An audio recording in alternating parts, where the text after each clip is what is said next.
99% Radio Network in the fishbowl. You got that? Hey, welcome. How you doing? Marco. How you doing? How you doing? Hey, welcome to the 99% Radio Network here in the fishbowl.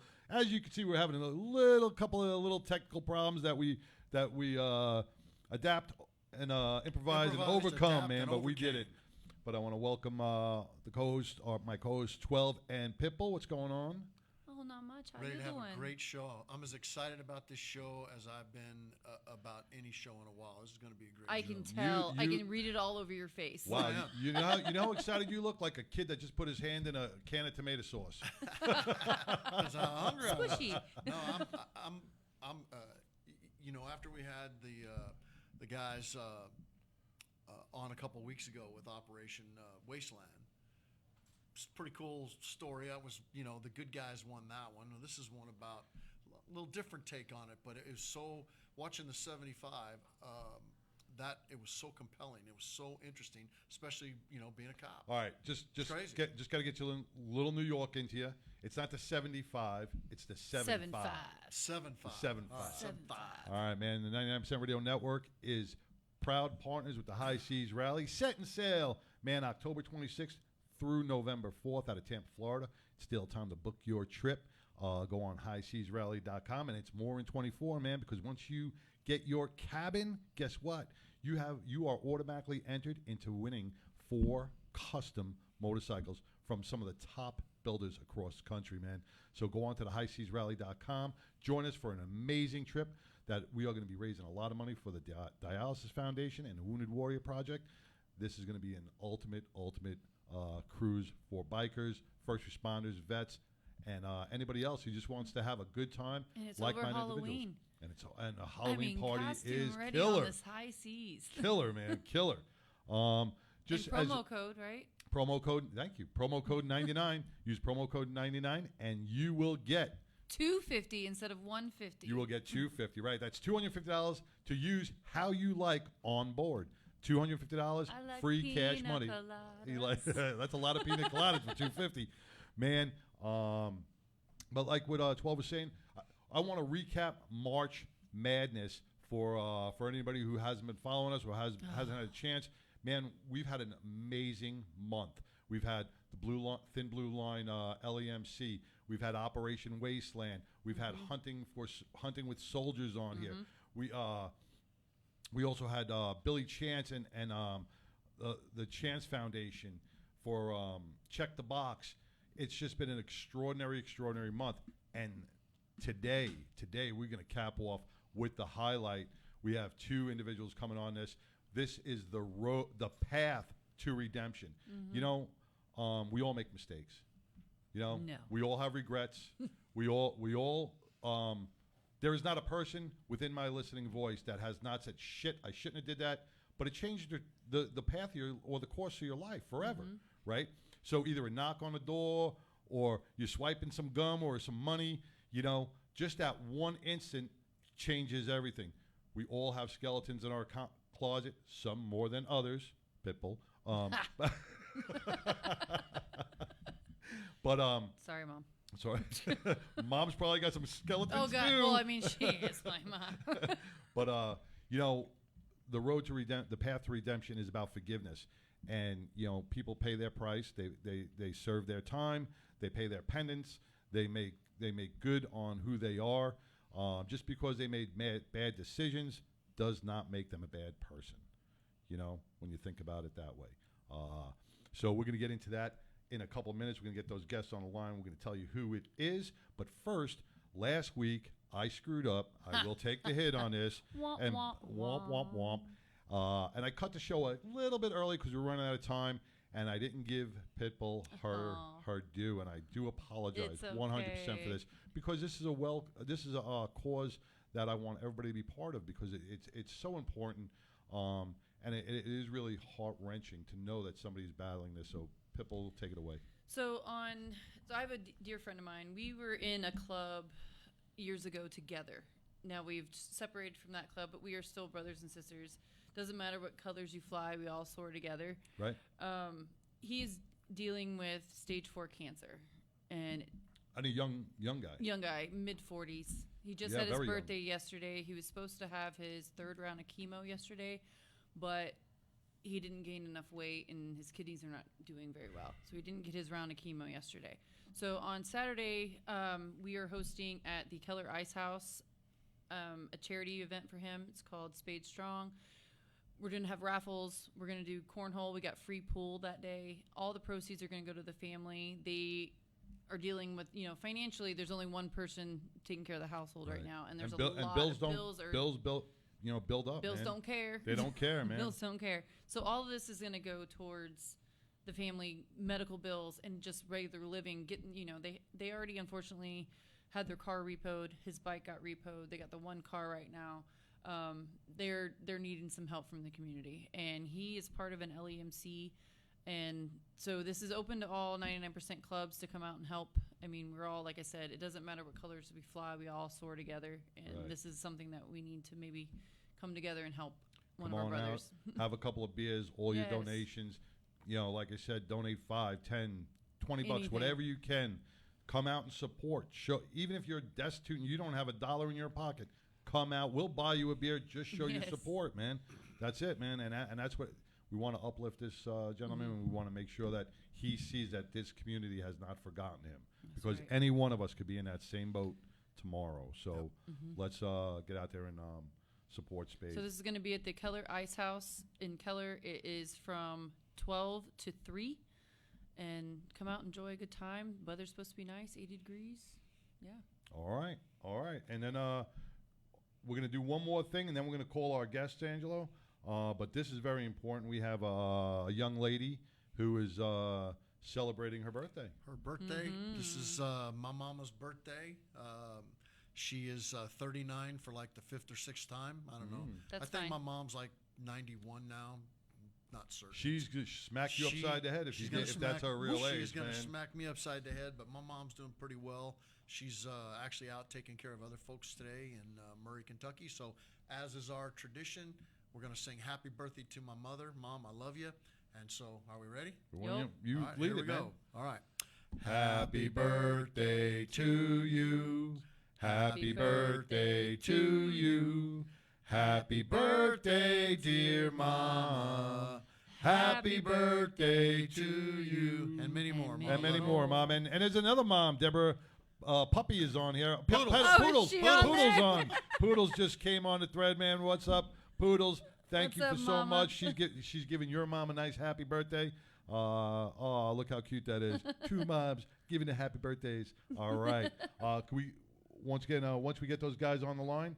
Are they on the line? Not yet. All right. So let's give them a call. They're on New York time. Can we break for a High Seas commercial and then get those guys on the line at the same time, Ange? Let's do that. We'll be back right after this.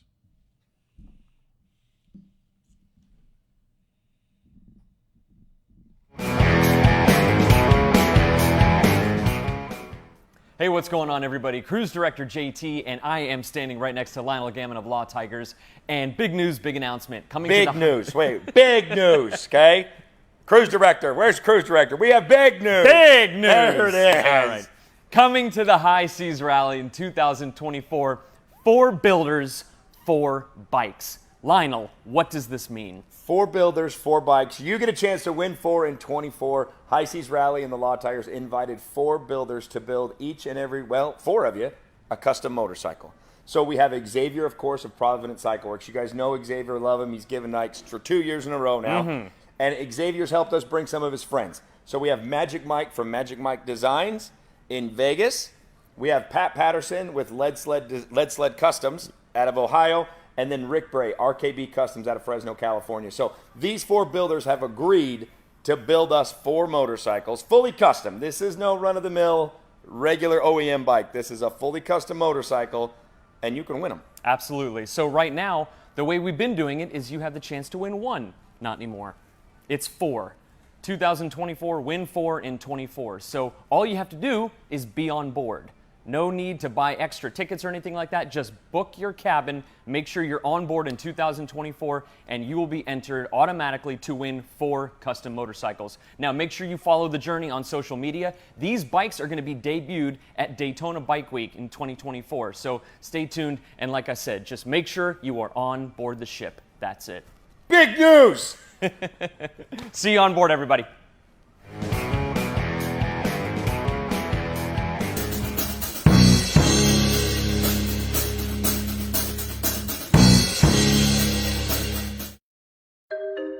I was in an accident 12 months ago to the day.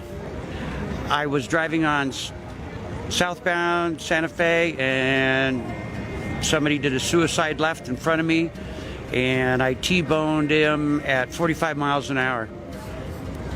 From that point forward, I don't remember anything for the next 18 days because I was in a coma. She broke 9 bones, lacerated my spleen, put me in the hospital for 21 days. I remember none of it. Biker Down was founded in 2011 after riding several rides over the summer and seeing, tragically, my friends get injured. And I felt that there was a need missing in Denver and in Colorado for an organization that helped the biker community. As you may know, the bikers are one of the most charitable entities out there, and what we do is provide them a variety of services such as medical equipment, financial assistance if necessary, and a plethora of resources to help them stay afloat during the hardest time in their life, which is their recovery. You know, my biggest hope is that I'll never get another phone call that a biker's gone down, but you know, that's not realistic. So I think my true realistic dream is that we can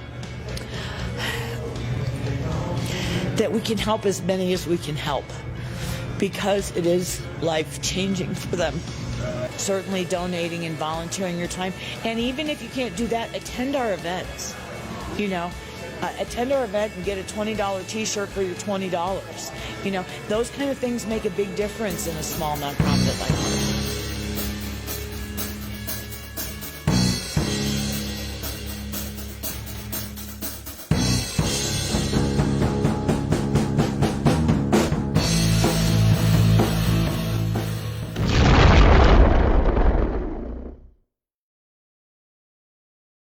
Today, we'll be covering the personal account of Larry Mazza, who was a made member of the Colombo crime family. He describes himself as a relatively normal kid from Brooklyn, New York, until he got entangled with one of the deadliest mobsters in the city, that being Greg Scarpa Sr., who would take Larry Mazza under his wing after they met under strange circumstances. And Larry's life would take a dramatic turn as he began to climb the ranks of the mob. New York is in the grips of a crime wave. It was like the heyday of crack. It was violent, man. Homicides, robberies, rapes. It was a war zone. East New York, Brooklyn, 7-5 precinct, the deadliest precinct in the country. Who did I burn to get put here? It would scare Clint Eastwood. When I first went to the precinct, I hear about this guy, Mike Dowd. Mikey's just crazy. Michael Dowd was a crook who ended up wearing a cop's uniform. He was a criminal. Once in a generation, corrupt cop. I consider myself both a cop and a gangster.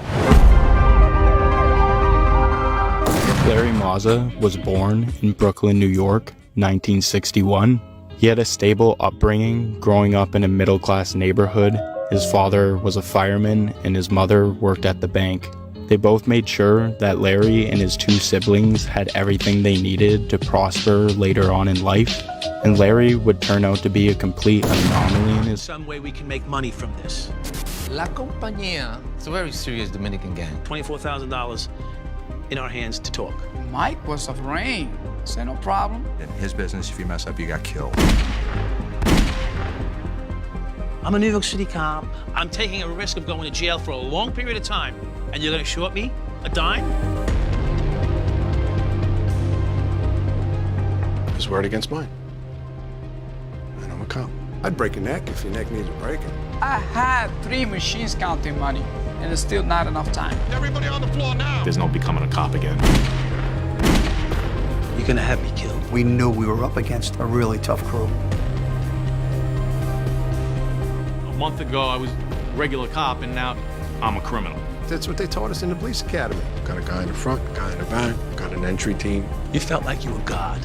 The normal person that's doing wrong is going to have a fear of being caught. I never had a fear about getting busted.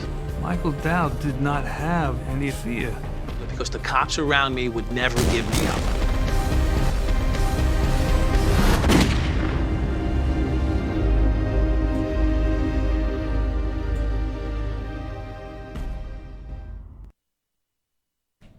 Hey, welcome back to the 99% Radio Network here in the Fishbowl. Man, on the line right now, man, we have Michael Dowd. Welcome, Mike.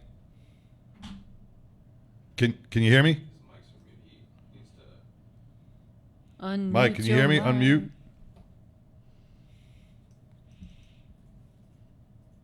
Hold on. See, we've been having technical difficulties all day. One after the other. Mike, Yeah, if you Mike, can hear you us, on? take your microphone off mute.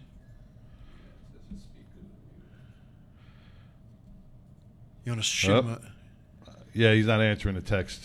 He's not answering. So, Mike, you on the line? Mike? He's there, but it... Marco. Polo. Hey, Mike. All right. So Mike Dowd has. Yeah. So Mike Dowd he has a documentary I just watched. I actually watched it on Tubi. I think you said maybe Hulu. It's called 7-5. Yep. It goes over his whole story and how he was able to go through all this stuff in the NYPD in the 1980s. I was mind blown on all the stuff he was able to. I don't want to call him a crooked cop because I feel like I'm calling him a bad word, but I mean he was like the most notorious crooked cop in NYPD period. I mean, as far as I know. Yeah, and he was, and you know, just like Larry, it was. Is he back on? Yes. Hey, Mike, you on? Yeah, I hear you. I was just talking about you. Pippo was just talking about you, but all good things. You were talking smack. I got you. I am talking the truth, baby. That's what we're here for. That's what we're here for. That's it, man. Mike, thank you for joining us. We do appreciate it. You know, me and you got to talking a little bit, and you know, your story, you know, dating all the way back from when, you know, when you were a kid, you grew up in Long Island. You grew up in a with a good family. Sure. Good neighborhood, and you know you joined the NYPD to protect and serve. You know, right. you never went into the NYPD with bad intentions. Nobody does. No, you know, you take that oath. You go in there. Most people don't. I don't know about nobody. Most people don't. Most people don't go in there with bad intentions. Right. But you know, the job. You know, especially back when Mike joined the job. You know, it was the heyday of crack. Mike, correct me if I'm wrong. What were we bringing home? Maybe $28,000 a year, just above the poverty level, right? Yeah. When I started the PD, it was 17.9 or something like that. And then by the time you become a seasoned cop, you're probably making 23, 24,000 like that. And then we went up from there. But yeah, I would say when I started to get a little sideways there, I probably was making $25,000 a year. Which, by the way, listen, that's not what's important, you know, because I think anybody. Hi, there. Is this Weeper? Hey, it's me. I'm on the phone. I can't get on the computer. Is that Larry? This Larry. Yeah, let them call you back, Larry. Larry, call them back. No, Larry, stay on. We got you both on. Stay on, Larry. Stay on. We got you both on. That's good. We don't want to lose you again. All right. Okay. Yeah, it was a little bit for me. It was 51-49 sometimes. You know, should I? Shouldn't I? You know, because everybody has a little bit of that temptation that they wrestle with all the time. And eventually you give in if you're a little bit weakened. And I was a little weakened and compromised, and so I'm responsible for my actions. We could talk about how the money sucked. Of course, it sucked. Most civil service jobs suck, unless you went to feds. That's a different story. Yeah. Hey, Mike, this is 12, and by the way, you and I are law enforcement contemporaries, but I am in no way, shape, or form a liberal California cop. Okay? I told him you called him a libtard. Yeah, libtard. I come from the best era of law enforcement when you could go out and chase criminals and do what Collar needed to. You could collar them. Yeah, you could do a collar. That's for damn sure. I got to tell you, I watched the 7.5 the other night, and I found that so fascinating. I watched it twice. Yeah, Pitbull watched it twice, and got to tell you, I always enjoy having Larry on the show. His story is really fascinating as well. I watched the 7.5, and I was going like, holy shit. It just blew my mind, and so I've been looking forward to this interview with you for about a week now. It's funny. Larry's on the phone there, and my introduction to Larry was before I met Larry. He shot one of my good friends, so that's how I met Larry. Oh shit! Well, on the line, because Larry's having some technical difficulties, I want to introduce and give a warm welcome to Larry Mazza, former member of the Colombo crime family, now best-selling author of The Life, and he has worked in movies such as the Irishman, and has consulted on many others that really make these movies realistic. It brings a real-life effect, and it brings truthism, if that's a word, to the screen. Welcome, Larry. How are you? Well, thank you so much. Great introduction as always, Mike. Thank you for the kind words too. But one of the parts I played, let's not forget, was in The Perfect Murder, and I played a corrupt cop working for Tony Spilotro, the guy from Casino, Joe Pesci's character. But a corrupt cop suspected of murder. So I had a few parts here and there, but yeah, tons of documentaries like Mike. And yeah, it's I'm on the better side of the coin right now. Amen. Hey, Larry, you said you were on the better side, but I'm still waiting on my book. What? Don't tell me you didn't get the book. She didn't get the book yet, and you know what? And I'm gonna, you know what? I'm just Larry, fucking me and with you. you've known each other longer than me and Pitbull, but I got to tell you, she's got a guy. I know some people. Listen, please text me the number. I'll send it out first thing in the morning. We'll I don't know why. I could have sworn we did it already. It's all good. I'm just giving you shit. But I want you to have it. You need to have it. They're in Texas, right? You guys are in Texas? Yeah, Yes. we're in Texas. Yeah, Larry, it's probably not you because I sent shit to I sent stuff to Texas too, and it gets stolen somehow. Yeah, I believe the stuff that. you send is different. Damn Dallas cops. I believe it. They You have got some these dogs at corrupt. the airport. All right? They have Hey, dogs at the Mike, airport. I'm pretty Don't you sure know? that there's They don't an sniff alpha. out for No. books. I'm only kidding. Listen, I got to tell you a funny story. Hey, Mike. When I was away, and it's funny how people do things because of addictions and weakness, whatever you want to call it. So one of my complaints to my judge was when I saw all these pedophiles and piece of garbage people walking out the door on a daily basis, I said, and they're going to hold me in all these years? So they actually said he has a reason for what he did. He has an addiction. Okay? This was their mentality. So my retort was, I have an addiction to making money. Yeah. That's my addiction. Right. Okay, so give me a break, too. Well, everybody's got a little bit they of that. want to pick, and I know any one of you in here would rather sit down with me or Mike than any pedophile or anybody else that's Hell let yeah. out every day. Hey, Mike. Yeah. Yes. I'm pretty sure when you send mail to Texas, one of the alphabet agencies is probably taking a look at it along the way. It So got that's flagged for probably other what reasons. happened. Because generally people in Texas are pretty honest and easygoing. But I want. I can't catch a break. But both of you, I just want to set the stage to our listening audience. For you two gentlemen, Larry and Mike, you both grew up in decent neighborhoods, decent families. You didn't have the addictive personalities when you were younger. You grew up with a good structure, and this Father were firemen. Both your father were firemen, and yes, and this is what always gets me, and I always say this, is that one meeting, one decision, one choice really can change the trajectory of your life. And it puts you in a place, maybe a bad place, maybe a good place, maybe a place that makes you want to get into a good place. But with both of you, you know, Larry, a knock on the door, you know, Mike, a $100 bill, change your lives forever. And, you know, that doesn't make you bad people whatsoever. Because Mike, me and you spoke, you're not a bad person. You made a bad choice. Larry, same thing. But we could all make those choices. We could all, anybody can, you know, make that bad choice at one given moment. So when I turned around and I started promoting this show, and I said, you know, too many people judge people for the actions that are in the past. Judge a person on his current character. Judge a person on who he is today at this moment. Don't ever judge somebody for the past. So, Very true. Mike, I have a question for you then, kind of follow up on what Sideshow just said. We've had Larry on the show several times, and we've kind of asked him this question. You know, that the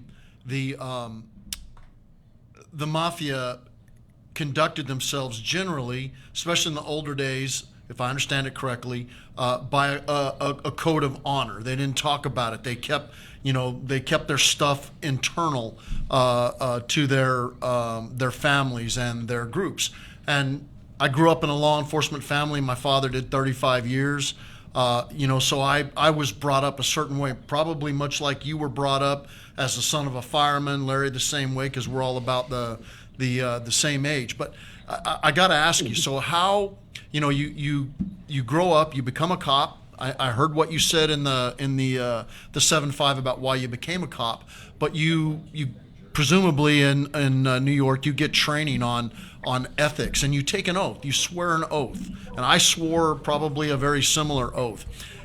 How did you feel, honestly, that first time when you were presented with that moral dilemma? Do I take this or do I not? Was there any internal battle within yourself, like, I signed up to do this and I'm about to do that? Can you tell our listeners about that moment? I would say this, and this is because I speak fairly. I don't try to sugarcoat anything. I would say it began long before the first act, if that makes sense. Mm-hmm. The breakdown of the dream or the vision had already begun before the first actual implementation of taking that first from the guy in the car. But I didn't give him the tickets. I took the money instead. That was really the first thing I took and that was back probably in 84, 85, and I came on in 82 because the fabric of what I thought I was doing had no longer existed in such a short period of time, which is really pretty incredible if you think about it. I'm only on the job 2 years and change, and I'm already feeling as though this isn't what I signed up for.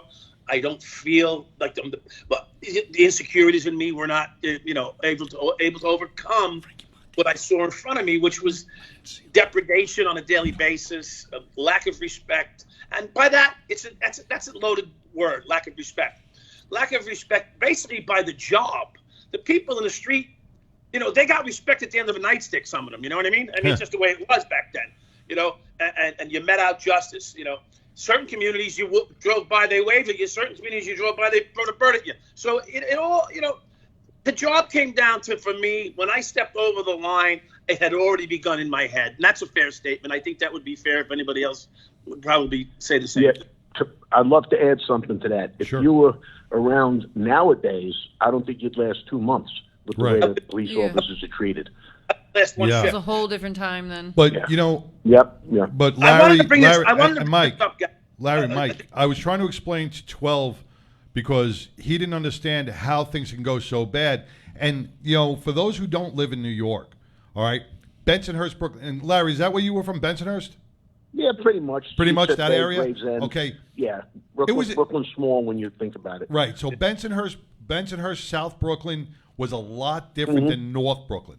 Okay? People don't understand. When I hear Brooklyn, The policing is totally different in South Brooklyn than it is in East New York, Brooklyn, or in North Brooklyn. Wasn't it pretty per precinct? Well, it's split, and what Mike got put into, and I'll tell you, Mike, we were discussing the Liberty Outpost, and we'll discuss that later.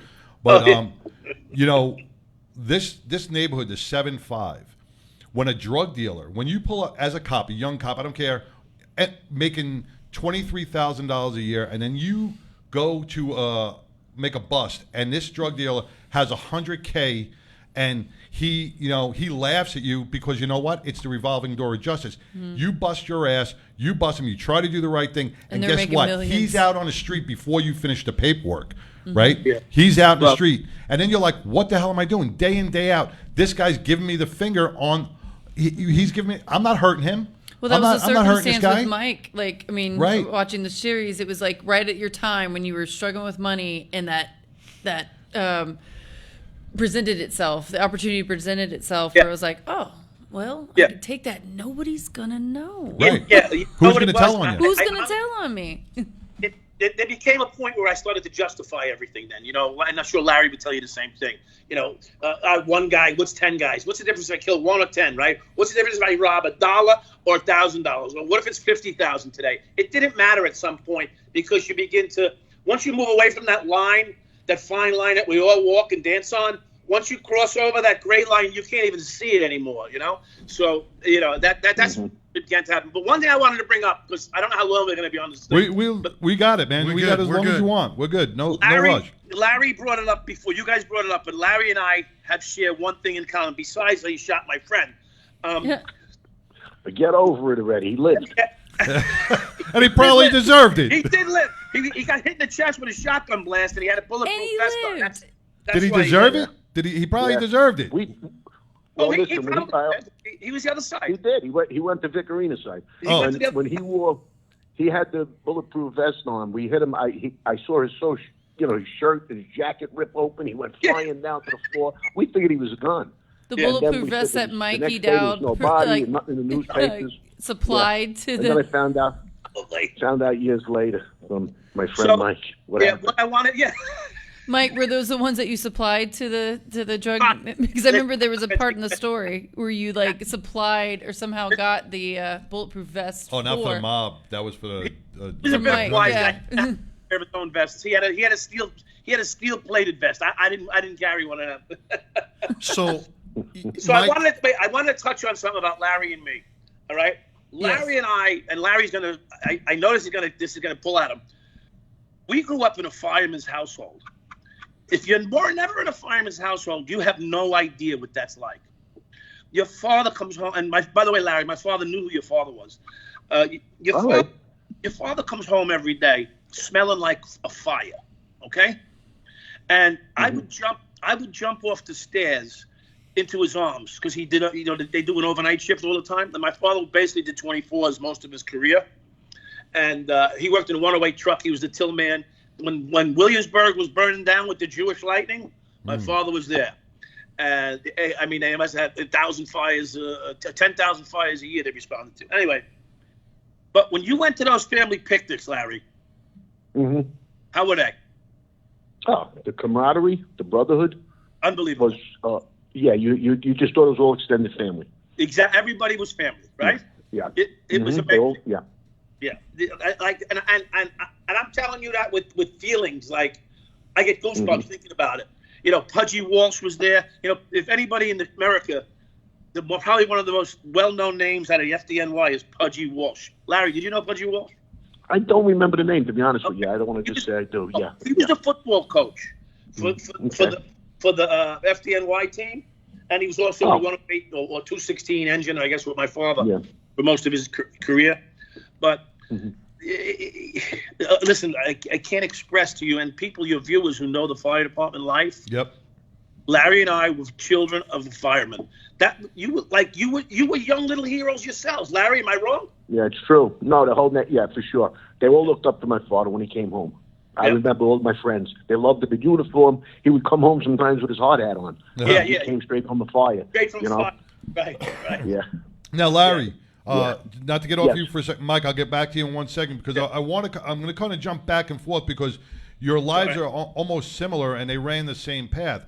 So, with Mike grabbing that $100 bill, the feeling that he got when he took it must have been, Larry, you had a great job. Well, not a great job. At that time, you were delivering, groceries for a local grocery store. Huh? I had a great future. I was doing all the right things. Yes, I'm sorry. Go ahead. You're delivering the groceries, and Gets you enticed by you knock on. I mean, out of all the doors in Bensonhurst, I feel like Casablanca. Out of all the doors, you knock on mine. The one. But you knock on a door. You knock on a door, and man, that one knock delivering those groceries changed your life because the woman behind that door seduced you as a young child, as an 18-year-old. I mean, as anybody would have done. As a legal adult. As anybody would have done. I mean, she was a beautiful woman, and any kid would have been like, "Oh, I'm in." So,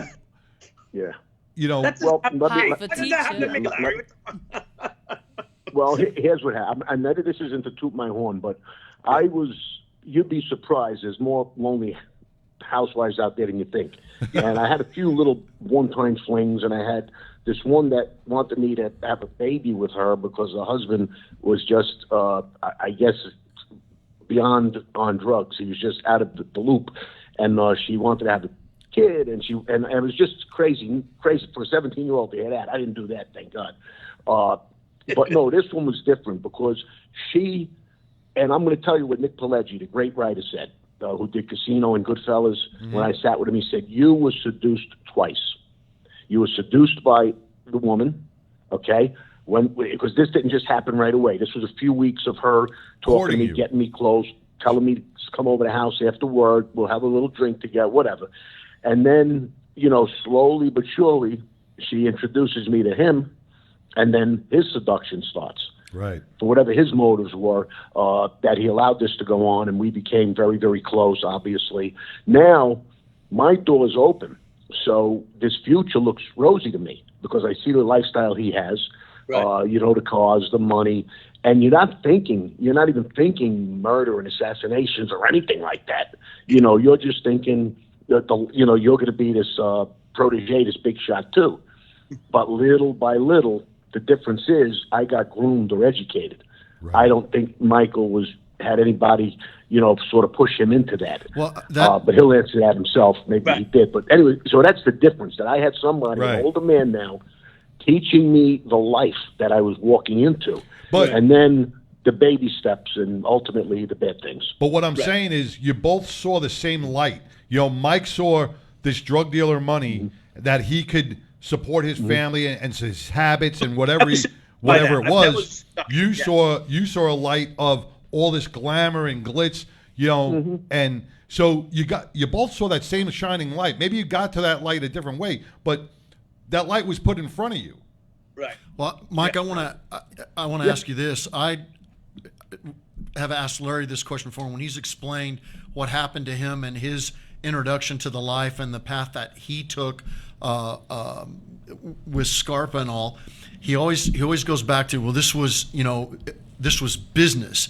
I was in business. My business was to earn money, was to carry out the wishes of my superiors, in the Colombo family. But it was business. It didn't necessarily involve civilians, except for where there might have been some crossover or something. But you, at least as it was portrayed in the 7-5, you made as a police officer, you made like a specific decision to go over to that other line and target the civilians that you were supposed to be taking care of. So in your head, target civilians though. He targeted drug dealers. Drug dealers, civilians. They were drug dealers, yes. But you don't look at them like that though. Yeah, I mean, I'm telling you right now. I think you just look at it as the opportunity. You don't look, and especially in that neighborhood, you never. And I'll tell you right now, and it's sad to say that you don't look at them as human beings. But do you at that point? At that point. I get that. You really don't. Okay, I get that. I get that sentiment. All right. I've fought people before and injured them in a fight and then had to give them first aid. Or I've gone to a call where some dirtbag has been shot and is laying there full of bullet holes, and you have to give them CPR or first aid. So you have to go from I would take that guy to jail. I would do whatever I had to do against him in a heartbeat. Now I got to try to save his life, because that's the way that we're wired. So, Mike, how did you? Maybe it's me trying to wrap my head around it, but how did you wrap your head around that conundrum? You're still wearing a badge. Yeah. So one of the misconceptions is that I took from quote unquote civilians. All right. So we don't look at drug dealers as civilians. Like Larry didn't look at the opposing guys and the opposing families. They weren't civilians. We don't look at drug dealers as civilians. Right. So that's number one. Number two, I did one thing that I thought was egregious against the civilian, and I've been paying for it ever since, because I admitted it. And I when I went to my sentencing, it was brought up at my sentencing, and I did that because of. And so, okay, here's Michael Dowd making an excuse, but I'm just telling the truth. I did it because I was trying to gain the trust of my partner at that time. I took some money from some family that I should not have taken the money from at a burglary call, and I admitted to doing it. I don't know why. One thing I probably should never have said was that, and because of all the things I did, that was because I, as bad as I was as a cop, people in this world will tell you, and you guys have been on the cop sides, and they don't really give a damn if you take it from a drug dealer, because we all know that they're in the game. Now, they don't want the cop doing that, because then the cop's not doing his job. He's being quote unquote corrupt. But people don't look at people. Cops don't look at drug dealers as civilians. So Mr. Salerno there called them animals. Not necessarily that he means that animals, quote unquote, but we didn't look at them as people. That's the truth. Right. You didn't, because you know what? They'll, on both sides, a drug dealer will kill you in a heartbeat. Yeah. They will shoot you in a heartbeat. Just like in Larry's world, those even though they're humans, that other factor will shoot you in a heartbeat. So it's kill or be killed. Mm-hmm. Right. It was the enemy. Well, can I add one thing? Sure. Can I add one thing? The DA, Hines was his name, back during our war. Mm-hmm. Yeah, he made a public statement. We don't care if these hoodlums or gangsters kill each other, but as soon as innocent people start getting hurt, we're getting involved. Right. And that's what happened. Nobody cared. They were making a joke. I was on the news. There was a scoreboard up. Arena side 1, Persico side 4. Every time we hit somebody, there was just 5-1, 6-1, 7-1, But so to them, it was just all business. And Hines made that complete statement. That is what I said. Right. Is if we don't care if they kill each other. Innocent people get hurt, they get involved. And didn't Larry, if please correct me if I'm wrong, didn't during an accidental shooting through a shootout, somebody in a bagel shop or a pizza shop get shot? Well, that wasn't an accidental shooting. They went in there thinking it was somebody else. That was just a botched, ridiculous. Now, that being said, there was one or two other, and never from our side. I will say that. We didn't hurt any innocent people. The other side was getting a little bit uptight that they couldn't get us, and we were getting them, picking them off. So they started getting brazen, and they shot at one of our guys in a park that was running through the park when he started getting shot at, and hit an innocent kid on a bike. Another one, Fat Larry, a dear friend of mine back then, was running down was coming out of a salon, and they started shooting at him. And lucky enough, his friend was in the car, so he jumped in the car, and somebody got run over by one of the other cars trying to get out of the way. So mayhem was ensuing, if that's the right word. Right. So it became now personal to them. But if none of that was happening, I don't think they would have put up the heat the way they did. They didn't care. They didn't give a damn. Right. No. I was there. I was the police. We didn't give a damn. That was there. They were cleaning up their own mess. That's all. Right. Now. That's right. You were still on at the time. Larry, we not only did we have this, we were born the same year. Yeah. I hit prison. You guys definitely didn't age the same, though. Yeah. 92. Yeah, I know. I'm sorry, Larry. 92. 92, I went in. You came in 93, right? Huh? No, I came in well, maybe not. I don't even remember exactly. Yeah, was it the war was 90, 91, 92. I think we met in 93. I think I came in the end of 92 around. Okay, yeah. Just before the holidays. Right. Yeah, and then we probably met in 93. Yeah. 7th out. I was down there Yeah. I was, you had Teddy Persico and the whole crew over there. Yep. Yeah. Yeah. And then you came over and brought me some food. Very nice of you. Yeah. You said Well, he cursed you or no? I told you I didn't like the way you were being treated. Yeah. By other wannabes, and Yeah. I opened my mouth. And again, I'll always add this: I'm not the toughest guy in the world, but I had a lot of respect. The people liked me, and they listened to me. And I said, this guy, and no offense, Mike, this guy's worse than us. I said, why are we going to mistreat him?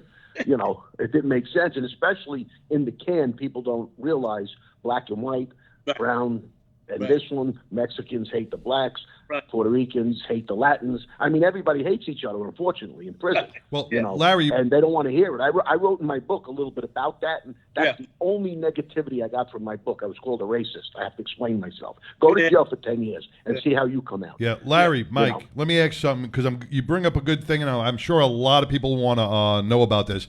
Both of you guys spent over a decade or more in prison, paying for your crimes, right?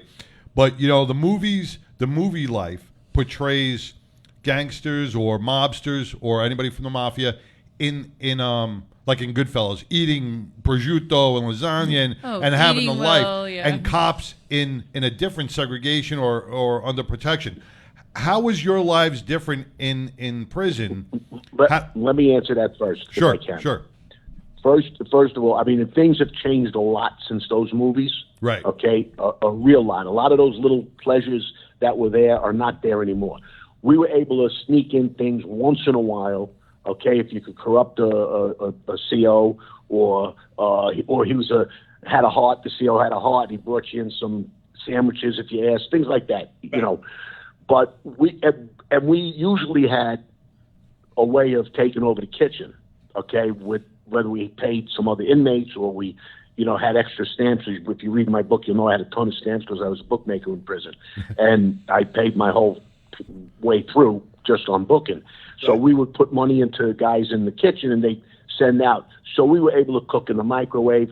There weren't feasts like you see in the movies. Right. And a lot of the things they show in the movies are changed. And here's something very important that happened.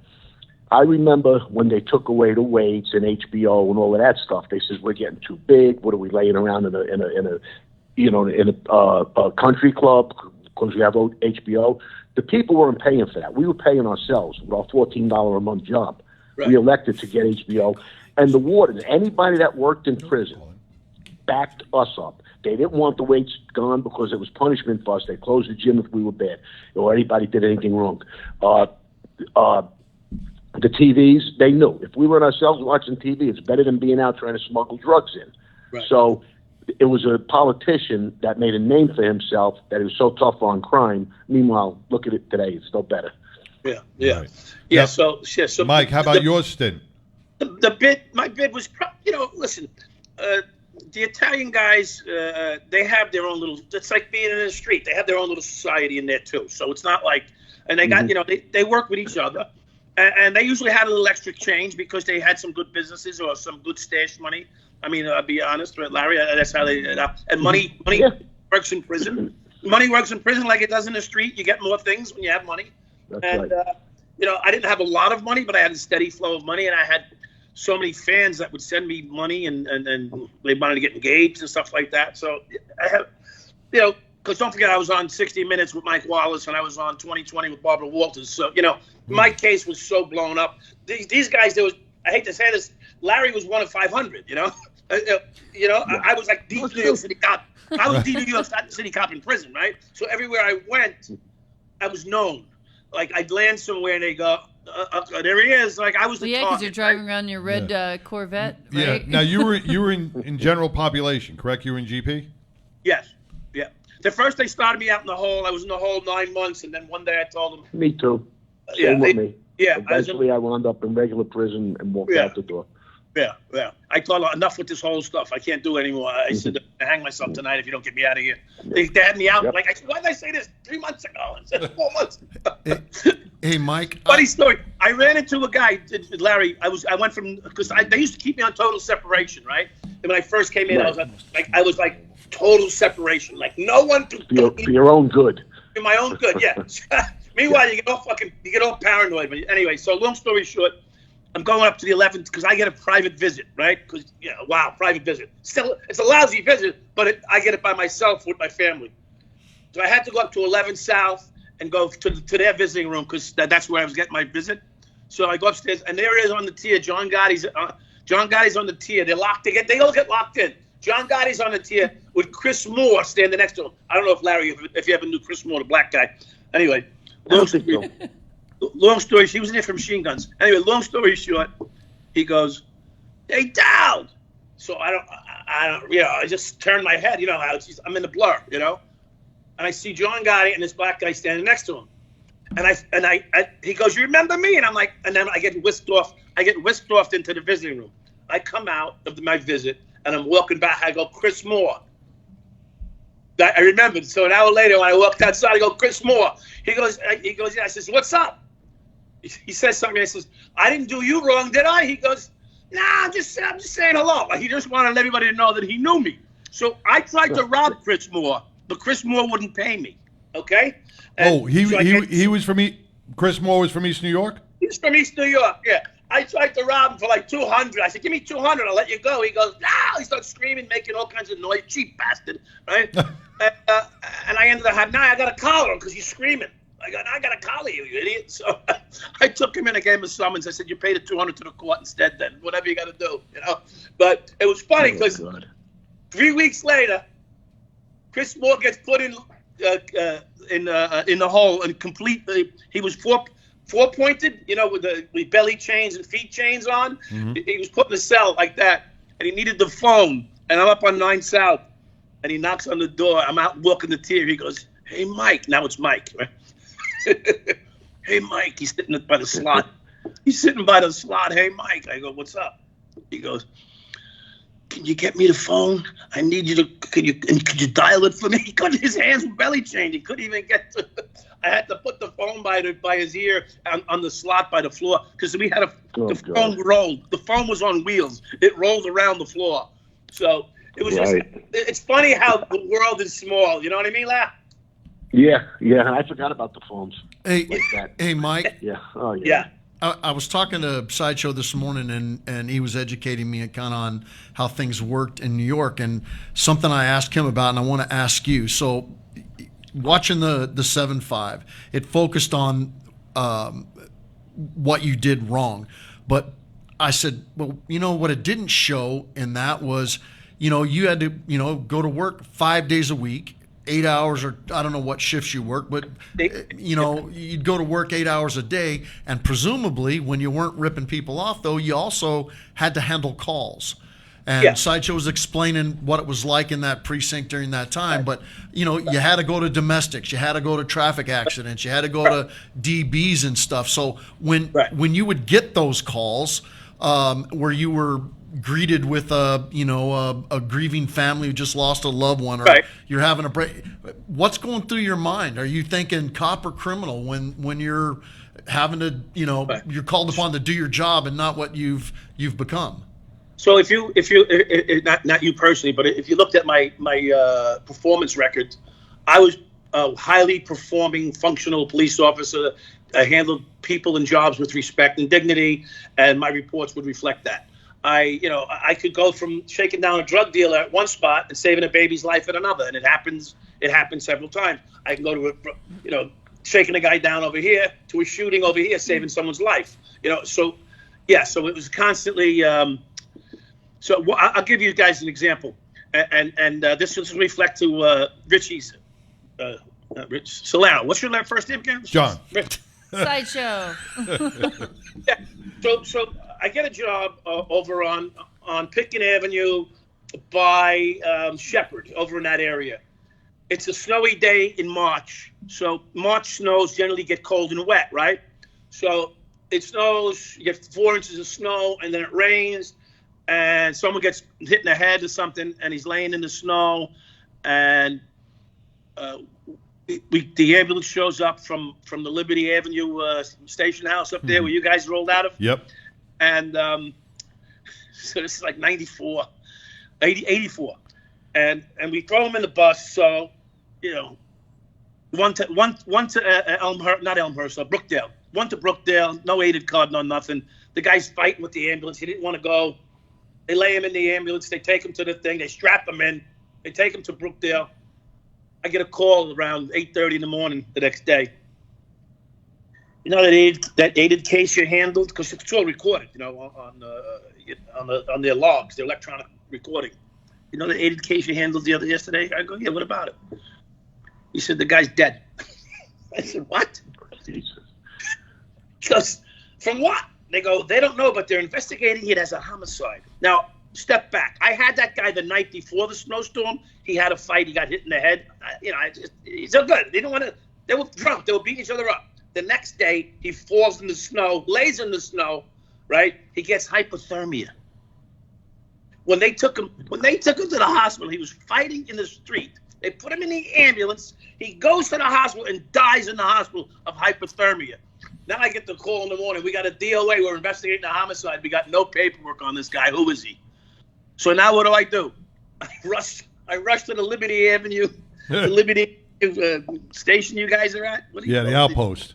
The outpost. I rushed to the Liberty Avenue outpost around 1 o'clock in the afternoon on my way in for a 4 to 12 shift. I go in there. Hey guys, last night they come up with the report. And I got all the information from the report. So I go into the station house. I fill out the aided card. You got to do 2. I had to do 2 aided cards.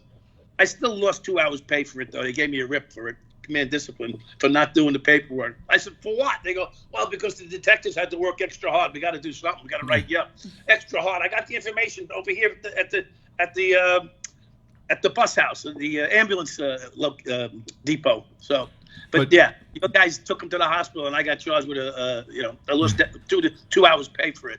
Now, Larry, on that note, like what 12 just talked about, the disconnection between doing your job and robbing drug dealers. Larry, I was listening to one of your podcasts that you were on, and you talked about that shooting with the Christmas lights. Yes. Okay. Yeah. And then after that happened, you went home and just had a meal, and did you have? It was I don't remember who you maybe. Well, no, I'll tell you the one you're talking about was the Nicky Black hit. Yes. It was right after New Year's. It wasn't. It was still around holiday time, but it wasn't the guy hanging the wreath. That was somebody else. This guy, Nicky Black, was a heavyweight on the Arena faction. He was next in line to be the consigliere. So he sends a message from my Uncle Albert, who has been in the Colombo family since the friggin' 40s or 50s, that he's going to kill me if I don't come over to his side, me and my partner Jimmy. Right. So we made him our number 1 target. We went right to that neighborhood. We went and looked. And that was probably the only time I did something like that where I didn't feel remorse. I was That's so the guy with the windshield, entrenched right? in this war. Is that the guy? Is that where you took out the back of his head and you heard his cousin screaming or something? Oh, okay. I'm sorry. I didn't mean to interrupt. That was yeah. And again, because he directly threatened my life, and he'll do it. He's a bona fide mob guy for also since the 50s or 60s. Heavyweight in the Teamsters, had a powerful crew with him, and if I was his target to weaken the Scarpa crew, he became our number 1 target. And this became like a mission to me, even though we were lucky to get him 2 days later after he sent us this message. And we found him, and like you just said, after that, me and Jimmy went back to his house. We poured a drink. We sat down. We babysitted his daughter for an hour. We watched Seinfeld. And then I drove back past afterwards. After she came back, we got back in another car, drove past the scene. It was surreal. There was hundreds and hundreds of people because he was very big guy, like John Gotti was to Queens. This was him for Avenue. And I pulled up alongside a group of kids, teenagers, and I opened the window and I said, hey, what's going on? And they says, wow, there's a big mafia war going on and they just killed Nicky Black. I said, no kidding. And I rolled up my window and I started pulling away. And I realized, started thinking to myself, at that moment in time, that I was in this life, I was in this war, for real. I mean, this is no joke. Was that the aha moment? Was that like the aha moment in your life? Well, I wouldn't say that. I mean, it was the the moment where I really had to look in the mirror and say, wow, I mean, this is real life. You know, up until that point, there were shootings, this, that, you know, guy. It was almost, you know, and I never felt good about them because, you know, it was just, we're going to kill a guy because he took, you know, Vicarina's side. Right. It was almost like, I don't know, it was weird. And anything early on, I still have nightmares over. But, you know, that was a point there. And then there was one more after where we got another message from one of them, and it was the last hit we did. A fellow named Larry Lampese also said the same thing, and I made a comment. And, you know, anybody that knows me, I mean, I never talk this way, but I was so frustrated over what was going on, how we were doing it. I said, you know what? Just hitting a guy isn't good enough anymore. I said, we got to massacre somebody. We got to really do something crazy. So we got the information from our FBI guy exactly where this guy was going to be. 3:30 in the morning, boom. He pulls out of his driveway. We roll up, and the three of us with the shotgun, the rifle, and we just kept. And then after we thought it was done, our driver, who's not supposed to get out of the car, comes over and empties his revolver in him. That was probably the, if you want to call whatever moment you're thinking, where it was just, this is enough. It was like a nightmare now, you know. So no, it was a regret. But here's the thing. I'm going to just want to say one more thing. Yeah. What you said to Mike was a great question, and he was doing what he did to drug dealers, okay, because it was senseless. Arrest them, and he justified it. Arrest them. They're going to be out tomorrow doing the same thing. I'm going to arrest them again. They're going to be on the street doing the same. So it's senseless. So you could see yourself taking the money, and what's the difference? But it won't stop you from doing the right thing. When, like you said, a baby was hurt or there's a shootout, he had to put his life on the line. I did the same thing. I mean, I was still a normal person that did good things for the neighborhood. And even in the life I was in, I did good things. I straightened out beats where a guy's going to get beat up over $2,000. You know, I'd help him out. You know, so there was a lot of political politics in our life. And I was also known as that. Somebody could come to me where I wasn't going to shoot them, you know. But as the years went on and that war came about, then there were points in time where I just get deeper and deeper and deeper, and then you're entrenched, you know. And but again, like, it was justified because they were out to kill me, and I killed them first. That's how you justify it.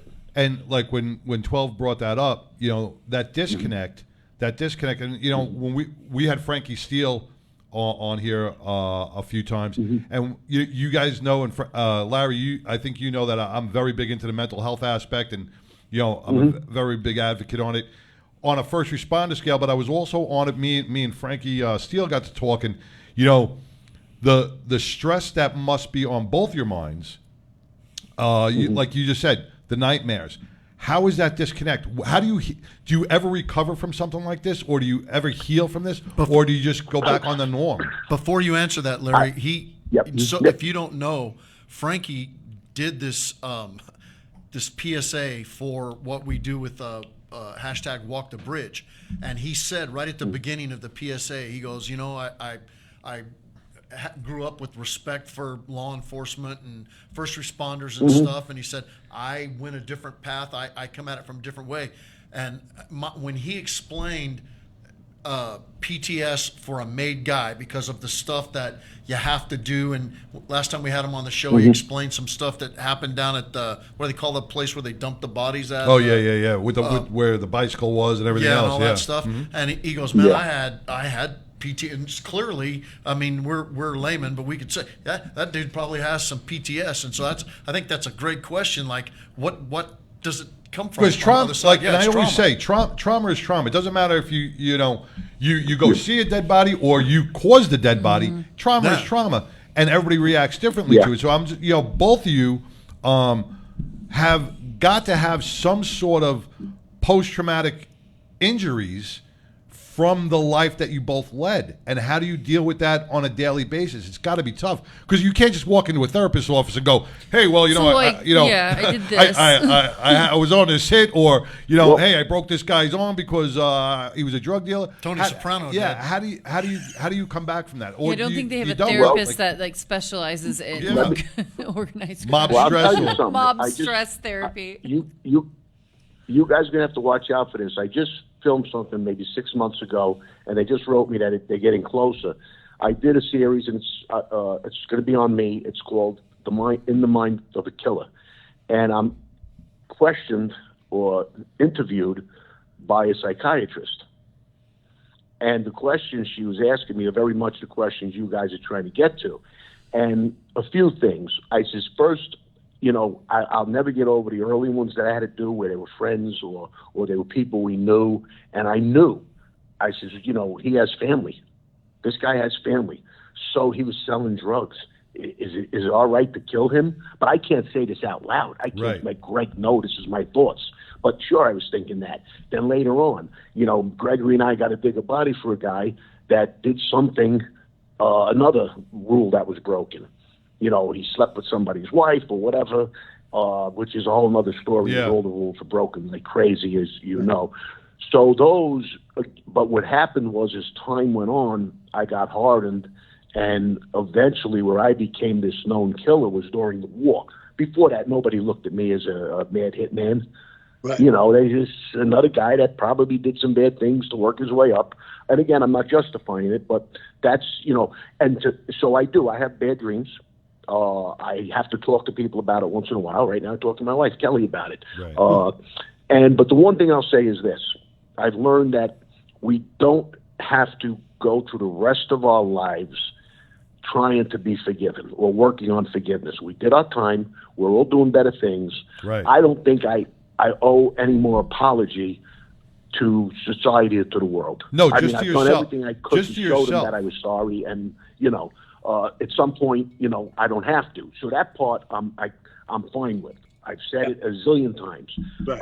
The shame, when I brought up my family, how sorry I am, if I could go back in time, Right. But I'll never stop having nightmares about certain things. That's a great that's a great statement, Larry. Honestly, that's you got to learn to forgive yourself. And that honestly, and that's what America is built on, right? You go, you do your time, right? You seek forgiveness. If you have any religious beliefs at all, you believe in forgiveness. My belief, he forgives me. Yeah. Hell yeah, and then you set your life on the right. That was just as a side note. That was probably one of the things that I had the hardest time reconciling myself with it vis-a-vis Larry. You know our our relationship there. Because this is my grandson who I love. I don't need everybody dearly. to forgive me. My maker how, is how do I forgiving reconcile me. that? Until then, I see the way that that you treat my grandson, you treat my son. And it started to change over time. It took a while. Admittedly, it took a while. But over time, you're like, okay, I get it. I was not like Michael as a cop, but man, I believed in going after him and doing whatever it took to get after him.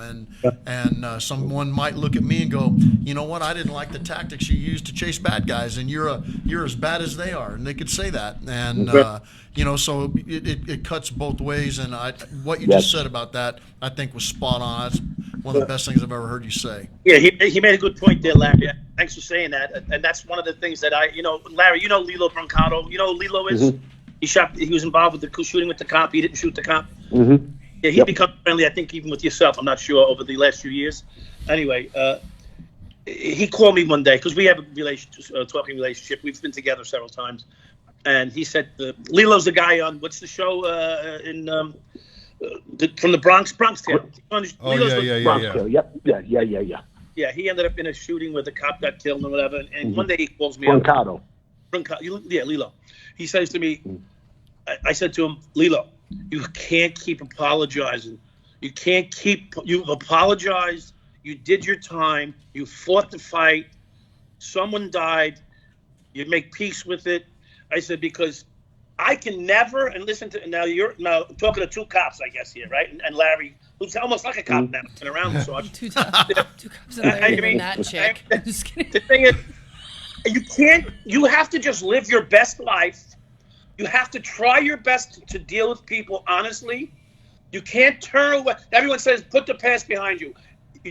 People, you cannot turn away from what your past is. It goes with you. You just have to show everybody that you're not the sum of your actions, that the way I treat you is the way you treat me, and that's how we deal with each other. But I had to.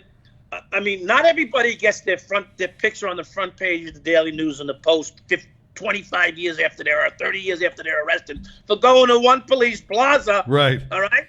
So it's never going to end. You know, there's always going to be. Can we curse on this show? Or Yeah, not? yeah. Fuck yeah. There's always going to be the motherfucker out there. Sorry. That's a hater. And let me tell you something about the haters. I love the haters, really, because the haters bring more attention to whatever the cause is, and the haters create a lot of interest, and they listen to you a lot longer than people that are a fan. Just so you know, Without a doubt. Don't hate, participate. Now let me ask you both a question. The windshield is bigger than the rearview mirror. That's important. Isn't that the truth? Now, Larry and Mike, you know, two different worlds. If you're just tuning in, we have Larry Mazza with former member of the Colombo crime family, and Michael Dowd, former police officer with the New York City Police Department. And if Mike, tell me if I'm wrong, you are probably the most famous corrupt cop in NYPD history. As far as correct? I know. Yeah, I would say even though guys have done worse, and Larry knows them, you know, they killed gas pipe head people, kill people for them. But that being said, I am probably the single most. Maybe guys knew of Serpico and then me, right? I guess that makes sense. But Serpico, I mean, well, nobody ended up. I mean, Playing both cards for as long as he did. Larry wrote the book, The Life, and you started the Mullen Commission. Yeah. You formed the Mullen Commission. NYPD. It's two different roads that have two great stories. I mean, check them out. You got the book, The Life. You can get that on Amazon, and then the 7-5 you can watch on Tubi or Hulu. I wanted to ask one more thing, Mike. I'm watching the timer. When I was watching the 7-5, you know, and you were described as having like dead eyes, like you didn't care, you know. And I commented to Sideshow when I watched. I said, you know, that guy was, when he was doing what he was doing, he was definitely different. And it wasn't until the very end when you were being interviewed about your partner that I saw in your face hurt. You know, you're, regardless of what you're doing, you're still a human being. You still have emotions, no matter, and thoughts, and, you know, normal human thoughts and whatnot that you can hide, suppress, and so on. But I saw raw pain and hurt at what you would call, I'm sure, betrayal of your trust because of all the things that you did, regardless of which side you were doing on. Well, what's funny is they were both betrayed. Both of them were betrayed by people they knew. Mm-hmm. You know, him, his partner, and Larry, if I'm correct, Lynn? Yeah. And the Vecchio. The Vecchio.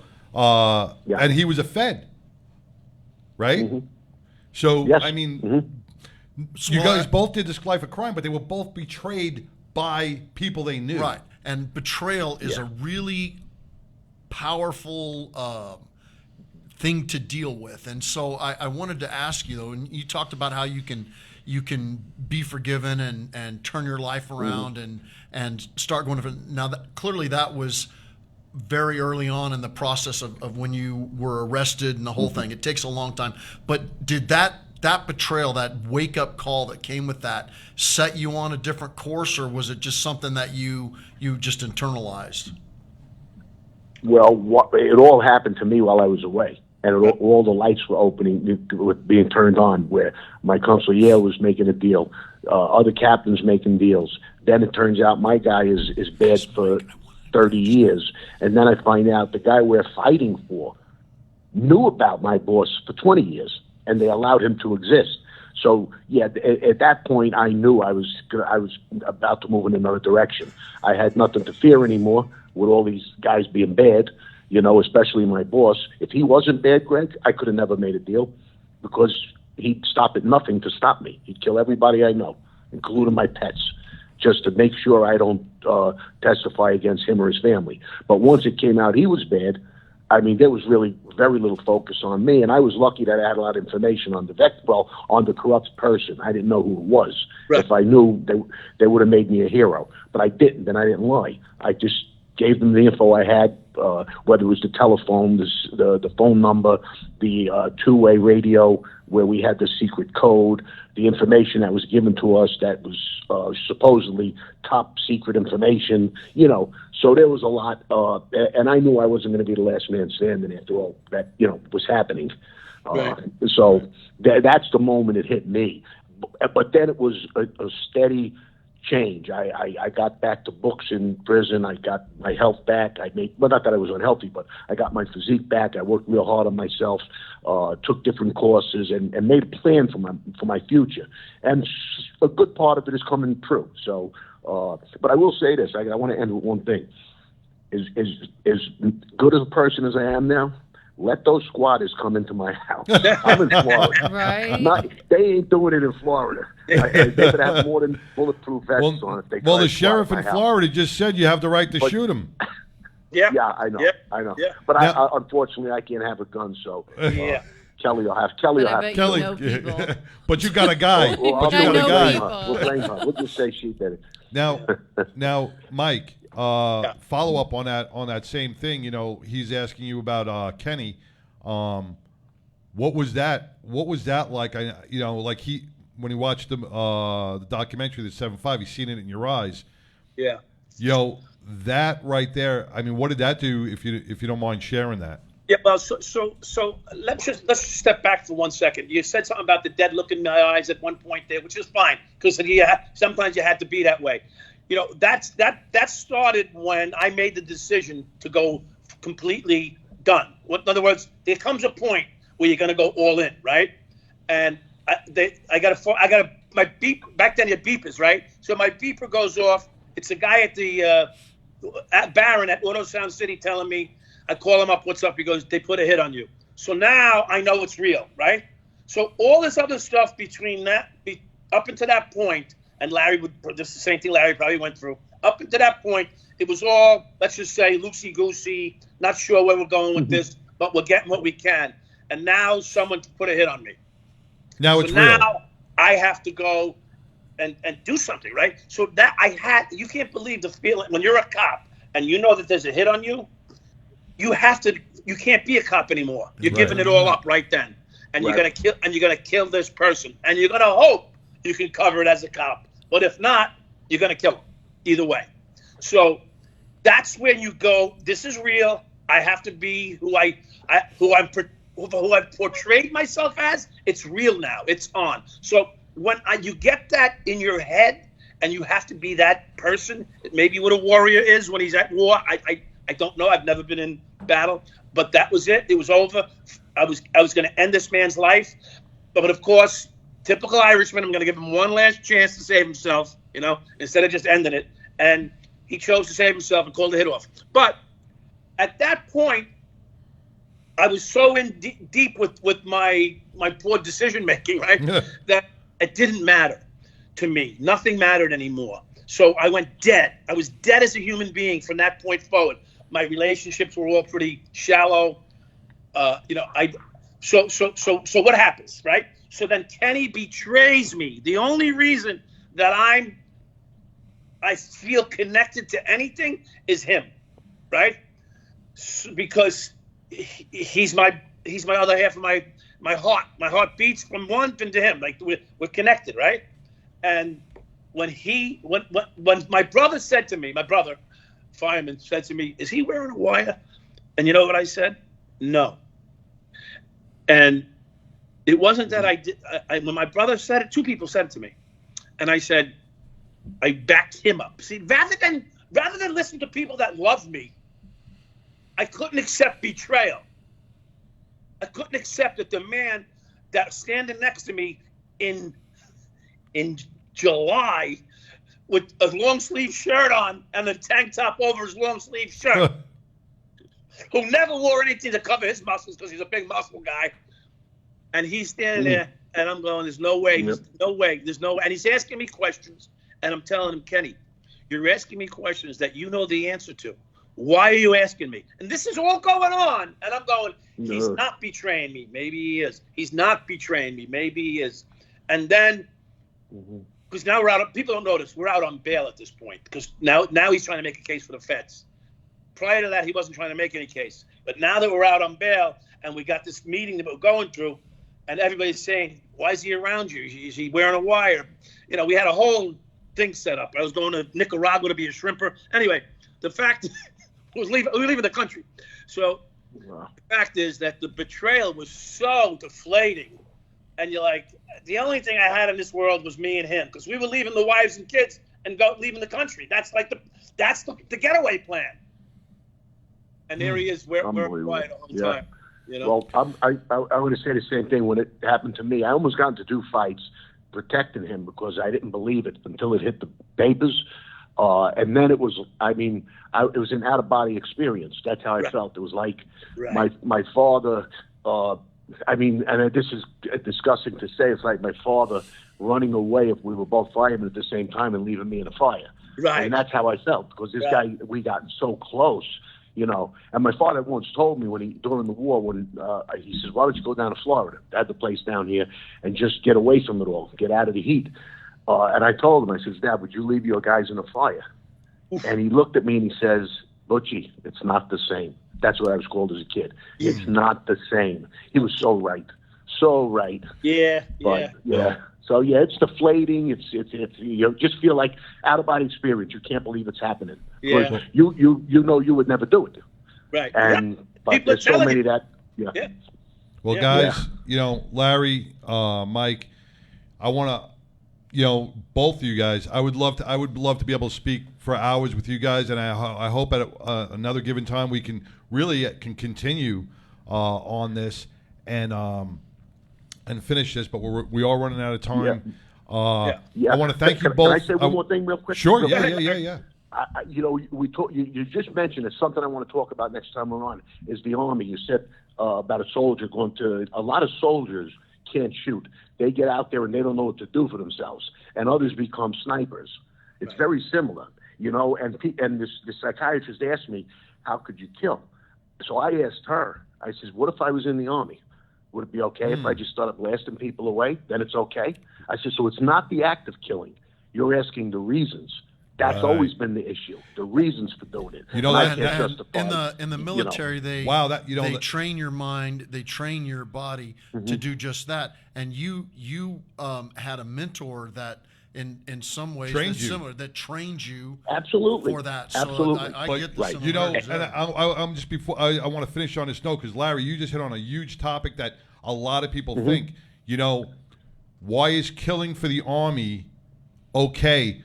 But killing bad guys for, like, you know, the mafia, the mafia in New York, or a street war, they weren't killing civilians. They never killed cops, but they were, you know, fighting amongst each other and for land. War. So, you know, what makes that wrong? And that's a subject that the government allows you to kill, but and these guys, and I'll tell you, these guys never got involved in. You know, in New York, if you ever went to like Gotti's neighborhood, man. It was the safest neighborhood in Howard Beach. Yes. They all were, right? They did everything for the community. They took care of their own. So what you guys were actually doing was taking care of your own. The mafia was your family. That was your made the city run the way. That's it. That was our government. Made it run. That was our little mini government. That's right. Now the mafia's in the White House. What else? All right, guys. Thank you so much. All right. I do appreciate it. And Larry, I'm waiting for my book. Yeah, we're gonna text you. I'll make sure she gets the Brian, the address. Make sure I get the address. So wasn't there 2 girls I had to send them to? No, just one now. Just one. Just one. Okay. Go check out Larry Mazza, The Life. Order the book. It is an amazing book. Get it today. Go to Larry Mazza, The Life, and order that book today. It's on Amazon. And Mike, you know, I'm gonna promote the 7-5 documentary.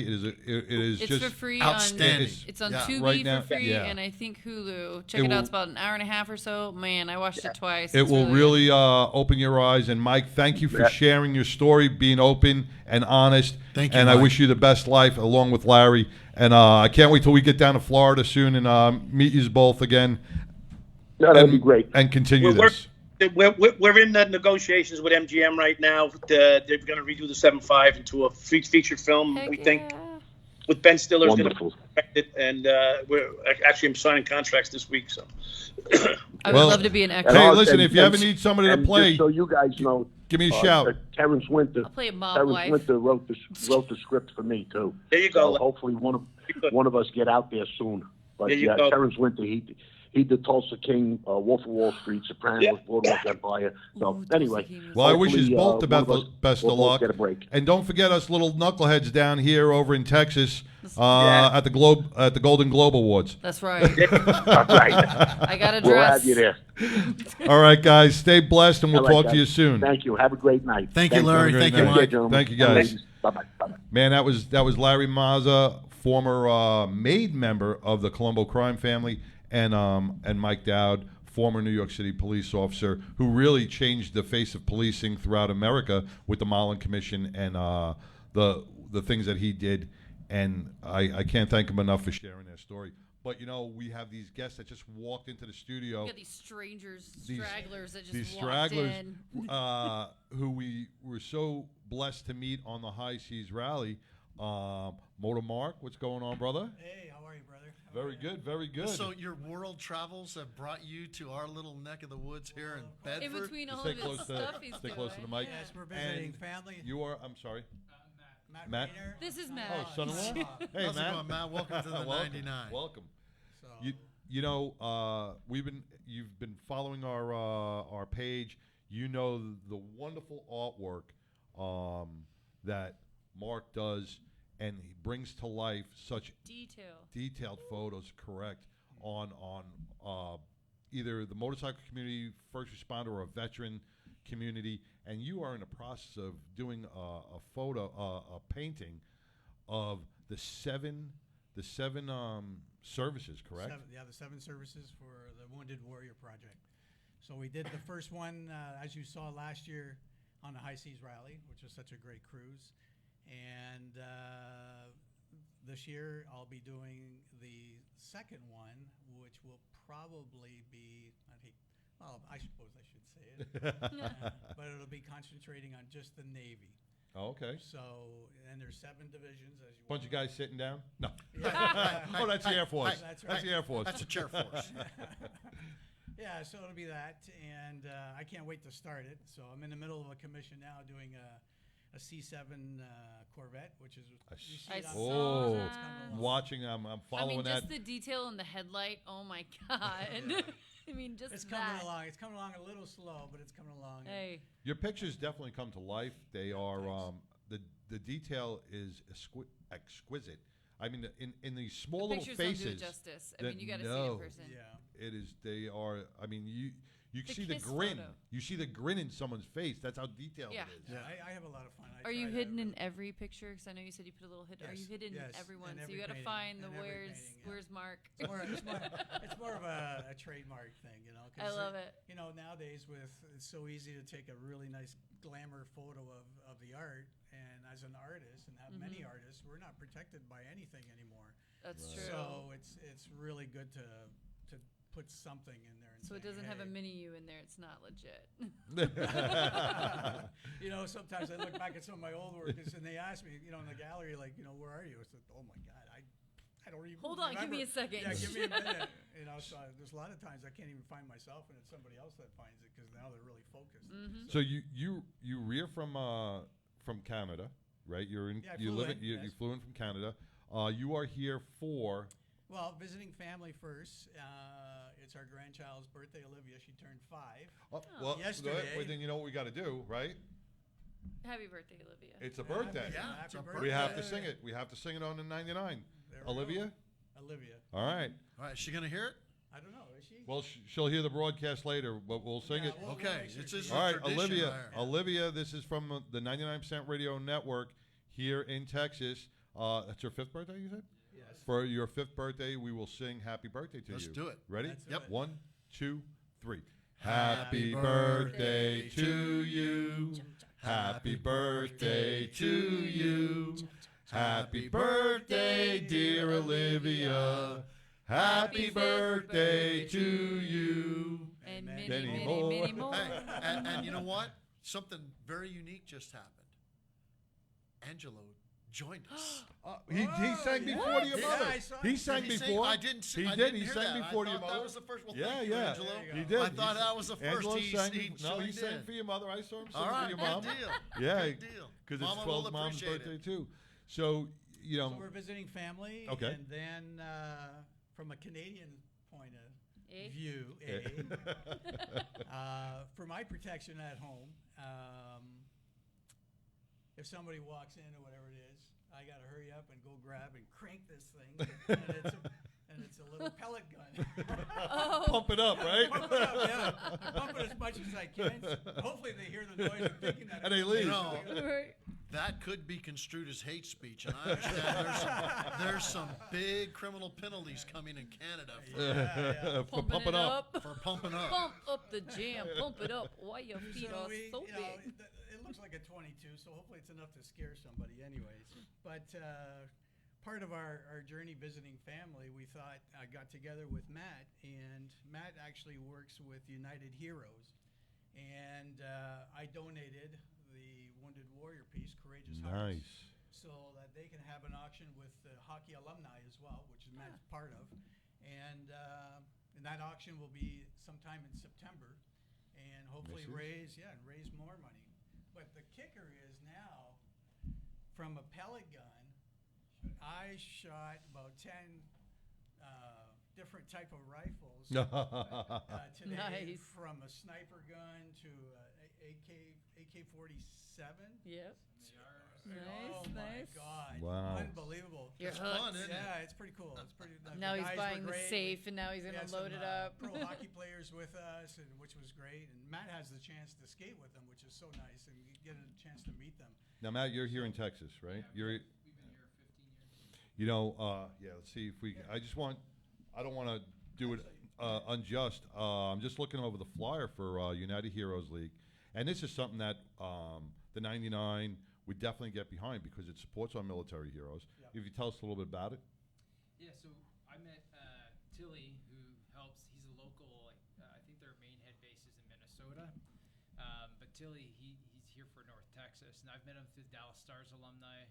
My business, we're in healthcare. We take care of some of the Stars alumni if they have post-concussive. Same with the military vets. So that's how we connected with them. Tilly through the Stars alumni, and they just brought us out to a pretty recognized sniper. He's got a place that he does tactical training shooting, and so they were just partnering up.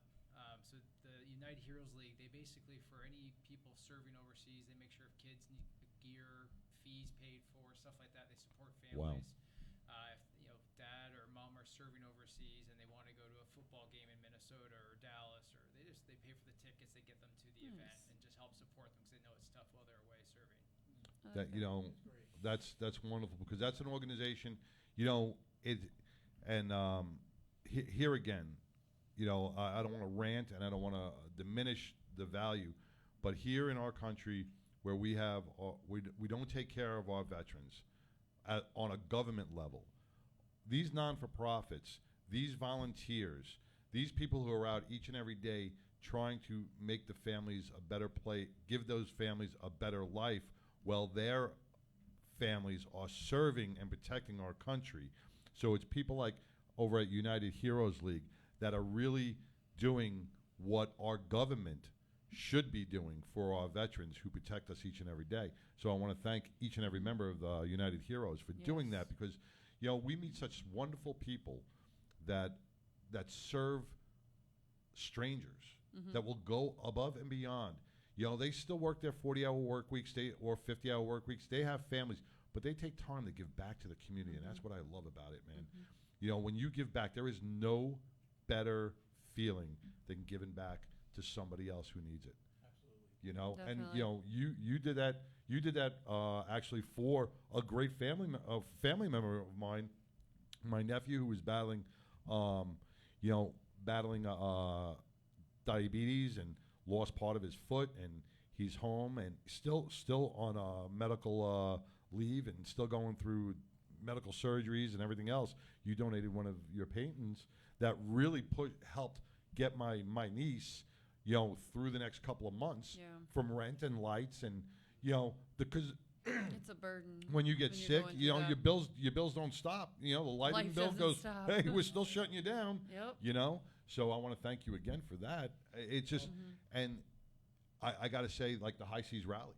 The High Seas Rally has brought a connection that is bigger than life itself.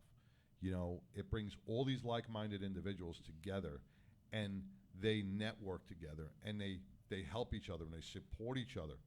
And it's people like you, Mark, that really contribute your talents that have such great payoffs for You know, families. I've been, again, I keep saying I've been truly blessed to be able to do something that I really enjoy and, you know, earn a living doing it. But And you're at the really same good at time, it. and just, you know, and being able to help people. We get off the cruise or at the end of the auction, it's just, what a feeling you get in your heart. I don't know if you've ever been told this or not, but you know, I met you on the cruise a couple years ago, and you do these incredible paintings of iconic people, rock and roll stars. You're doing one of a C7 Corvette that has iconic Americana references and stuff in it. You do these great military paintings.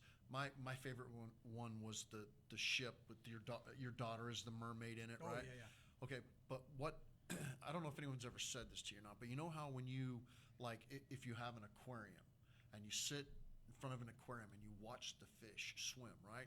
How relaxing it is, Yeah. right? You're just watching the fish. So if you look at a motor mark painting, right, and whichever way you go, whichever way your mind works, whether you're starting at the top and working your way to the right and then to the left and then down or whatever, but wherever you go and you focus on that picture and you look at it in its totality first, and then there's a little mermaid. That mermaid looks like Mark's daughter. Yeah. And then you're going, you know, you're looking at the ship, detail, the planks, the details, and you're going, well, that, you know, that looks like this, or look how, man, that's pretty amazing right there.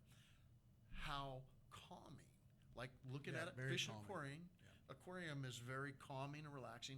How taking the time to look at the art, and I gotta admit, I'm not much of an art guy. I don't know that I've ever been in an art gallery before or whatever. Yours being the sole exception to that. So yours is the only one I have to measure this by, right? But still, looking at like that painting, because that is my favorite one, you're going, wow, this is, you know, and all of a sudden, your breathing is slowed down, you're relaxed, and You walk into that fantasy world. yeah. You know, some people are Van Gogh fans, some people are this fan. We're Moto Mark fans. We're You know, we're that. You know, we're some, that. Some are very exciting, and I like to try to tell a story in my art. When somebody looks at it and they'll see the veteran telling a story to the kids, maybe, or whatever. I try to envision that. Say, if I'm going to look at this or to purchase it or to have it in my home, first of all, would I buy it? And if I answer yes through my sketches, then I know I'm onto something. Right. And then second of all is that, okay, now how can I make this where somebody does look everywhere around and it's well balanced and it brings you into different eyes and relaxes you. My daughter Amy, who's in Texas, she does a lot of fine art pieces and her originals, and hers are really to calm the sense of urgency, or the ladies go through a variety of different things where you're tired with the kids and being a single mom, or I should say being a single mom.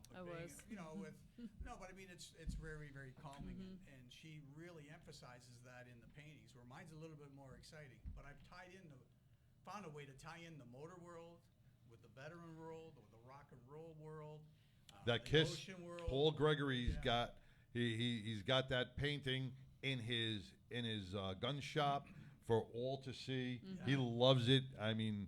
He sent me a couple of texts. Did he? This is what it looks like, Marcus. I still love this painting. I'm still looking at it. You referenced it very quickly. The painting of the elderly World War II vet sitting in the rocking chair talking to the grandchildren. Yes. So you probably don't know this, but that picture too was an inspiration to me. The idea of that. So if you look at that picture, you see a man who's experienced things most other people cannot imagine. All right, and he has you look at the intent look on his grandchildren. They want to hear, Grandpa, what did you do? How did you survive this, right? And that painting, the first time I saw it, and I've looked at it many times since, is an inspiration to me personally with Hanging with Heroes, because I have learned one thing from, and I know you probably don't know what that is. That's where we go out to different independent, skilled, assisted, and memory care facilities. And memory care. These folks can't remember what they did 5 minutes ago, 10 minutes ago, but they can remember 30 years ago, 40, 50 years ago, right? And they want someone to take the time to sit and listen to what they have to say, in many cases, they've never, ever talked about their stories or their experiences. And they're at that age, they realize they're much closer to the end than the beginning. And that picture, for me, is an inspiration. You probably didn't know. I'm going to share that with you. Yeah, thank you. I love that picture. I love what it depicts, the message, the positive message that it gives. And I wish more people could see that picture and just think about the message of it and say, maybe that old guy over there is worth my time. Maybe that old guy over there is worth me spending 5 minutes talking to. And then when he says, back in my day, maybe you take a minute and you listen to him. For sure. So, you hit a great point on your pictures. They're just not paintings. For you put heart and soul into your work, which brings out the emotion in each character. Like you just said, the grandkids were sitting there looking at Grandpa like, tell me more. So that's what you got out of it. So that means you captured the curiosity in those kids' faces to go, just in the eyes or just, the way they had their face. But to capture emotion in a painting is extraordinary. Oh, thank you. I didn't know I was going that direction. It happened, many, many years ago where I had done the man-at-arms painting. And we were at a gallery, and when we first showed it, we were so proud to show it. And we thought, wow, I got the Captain America bike in there, and we got veteran soldiers in there. But people were coming in, and they had goosebumps, and they were crying, and they were. And you were like, I did that. Yeah, I know. It was a little bit like that. It didn't really know what was going on, and can I help you, sir? Oh, this thing really moves me. And it says, but how? And he says, well, the guys are here, and boy, it just brings home. And a lot of veterans have said that, and some of the ones that have that print have said that, look, he says, I could never go to the wall before until I look at your painting every day, and now I can accept it. I can accept that I was over there. I can accept that, the beauty I got behind tortured and whatever, and, I can accept it now. And there's one particular guy, his name's Rodney. He comes and sees us in Sturgis every year, big beard, and he's a veteran. And as soon as he sees any of the new pieces I have, or any pieces at all, and I just look at him, and he's such a really super nice, humble man. And he comes over and he looks, and I just look at his arms, and his arms are, they're all, the hairs are all up, and what a feeling as an artist. Well, that's what I'm well, as an artist, but as a human being, how does it feel to be able to do that to another human being? That's just pure love, man. That's just pure. I don't know, man. Been blessed. Been blessed. To be able to put that into on somebody canvas. else, man. Yeah, and be able to put the detail on canvas so other people can see it in the way you see it, and it touches them the way you see it, and then sparks something in them. Like, that's exactly what I'm looking at. Like, that's what I'm memorizing. When I paint, I kind of I move up here and there, and backgrounds and all that. But then when I get close to finishing it, that's when I kind of say, okay, I got to do this in the person's eyes, or I got to do something in their hands, or even if it's a little scar on their hands, or I try to just focus on certain little things, Like on that painting, if you remember, did you remember his German Shepherd dog? I do not. The next time you look, I'll have to look. He's next to his German Shepherd dog, and the dog's got his eyes up like this. He says, "Oh, the same story again." What was like the dog looks like he's totally bored. For me, what was cool about that was that V and I went into the studio, and no one was there. We got there before you'd come down and opened, and so we had the chance just to look around. It was quiet. There was no one else around. And she was looking at the Kiss painting because she really wanted that Kiss painting, and I saw that painting, and it spoke to me because of what we do with Hanging with Heroes, and it was that that looking at that going, you got to look at this a different way. It was a Moving, moving yeah. thing because it was quiet. The painting itself, and you can see those. I'm sure it's on your site, right? Yeah, You it's can, on my website. You can go on that Motormark's website and take a look at it, blow it up, and then you know it takes you like to another place that's of comfort, right? It's like a comfort food almost. Right. It reminds you of when your childhood. It did me anyway. Sitting by the fire in the fireplace with my dad. Hey, Dad, what'd you do at work today? Did you arrest any bad guy? Those kind of things, and then just being able to put yourself in maybe we got to listen to these guys and hear what they have to say and find another group of people that they can talk to. Bringing other folks into the Hanging with Heroes situation. That's what you're. Well, so you're touching on another subject too, altogether, which is when we talk about post-traumatic stress in our veterans and our first responders and even in our elderly that are suffering from stress. This brings a calm, a healing, like you depicted, and couch therapy, equine therapy, water therapy. There are so many different therapy modalities out there.